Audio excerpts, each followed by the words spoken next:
Yeah, it's really interesting. I think from a technology, obviously this day has very much been around technology and how that's going to affect future workforce or future customers.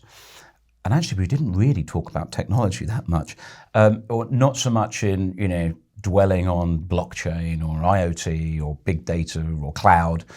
Of course, all of those come in to the mix, but it was more about how do you, as an IT leader, twin that, and the importance of twinning that very clearly to a business outcome. Yeah, so that's the first thing. Don't do IT for the sake of IT. Do it to deliver some real value that helps your business achieve business goals. And it sounds simple, but actually not often done. And if you speak to Gartner, they will very much say digital transformation is not about necessarily going through your network and becoming digitally, from an IT perspective, ready. It's about how do you use that to change your business or deliver disruptive business streams, etc.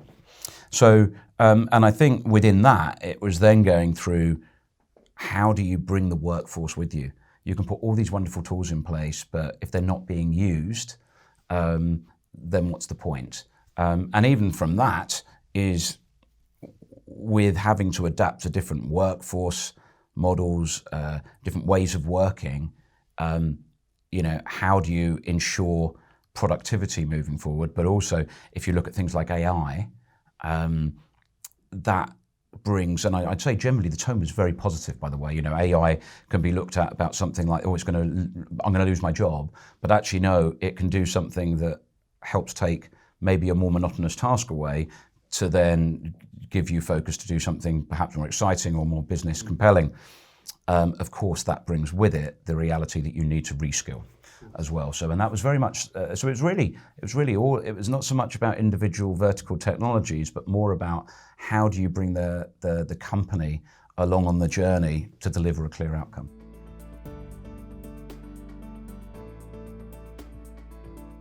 I think, hindsight's a wonderful thing. It's not surprising at all when you think about it. There's no, the very art of delivering some of these IT applications is to make an employee's life easier, to make them more productive, to take stress out of their day-to-day job, to enable, better working conditions.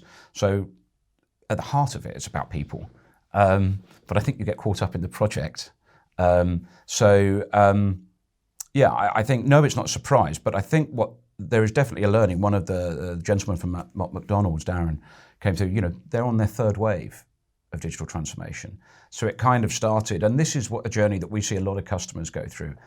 Okay, I need to go and deliver a more agile network. So I go on a big network journey. Oh no, I've got to take my phone off. I don't want desk phones. I want a ubiquitous environment with no phones, no hardware. Okay, but why? And so very much there's a journey, it's iterative in nature. You start off building it, but then it's maybe not being used in the right way. So you go through the second wave. For example, security. You have to, when you're moving things to cloud, it's effectively sitting on someone else's computer, but it's your company's IP. So how do you make that more secure?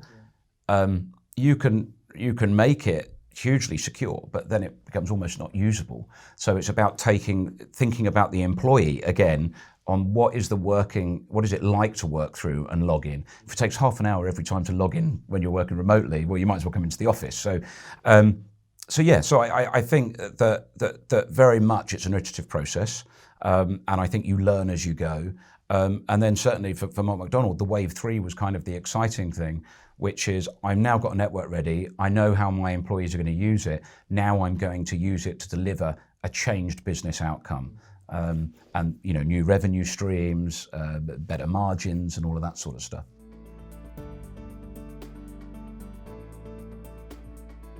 This is something that we get more and more involved in as we, go and help companies on that transition. And I think the first thing is you need to have a clear view of what your business outcome is. The best outcome often for building a network or delivering a network is nobody knew that it happened. Yeah, which isn't a great epitaph to come back in for a multi-million-dollar investment, for example. But it's not the fact that you've delivered a network is what that can then achieve down the line. Yeah. So I think the first thing is definitely having a clear view of what the business outcome is. You can't do everything. There's this whole boiling the ocean. There's got to be a view of, almost certainly we see so many companies today that have limited resources from an IT perspective. You see a proliferation within businesses of a chief digital officer versus a chief technology officer. So, this concept of keeping changing the wheel while the car is running, which is not easy, obviously. So being able to break it down into meaningful tasks that can show progression to the CEO and to the workforce, but also takes you onto an endpoint. There's multiple stops along the way. You need to refuel, etc.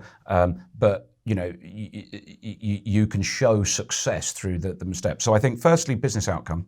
Secondly, be clear on what the priorities are as you move through that. And of course, building a network fundamentally is one of the first, because it gives you the platform, or to use a horrible phrase, the plumbing, to enable you then to do all the other stuff off the back of it. And even within that, what we've seen really successful, certainly for CIOs and CTOs, is actually be clear on what sort of KPIs you're looking for. Whether that be reduced number of trouble tickets, a cost saving, a capacity or a speed of agility and network reconfiguring. Be able to demonstrate what you've achieved along that journey is also important as well, in terms of indicating the spend, etc. And then, of course, outside of that, change is constant. So it's being agile constantly. The beauty of globalization and the beauty of a workforce that can connect anywhere, anytime is great, but it makes the market so much bigger, which means it's more open to exciting new ideas, new workforce, new types of employees. And therefore, the need to adapt your business is just there all the time, because entrants can come from anywhere with disruptive business models. So having an IT ecosystem that enables you to do that, so you don't have to worry about it, you don't have to spend a year and a half rebuilding a network to go and do something that you need to adapt to within 6 months from a business perspective, is critical as well.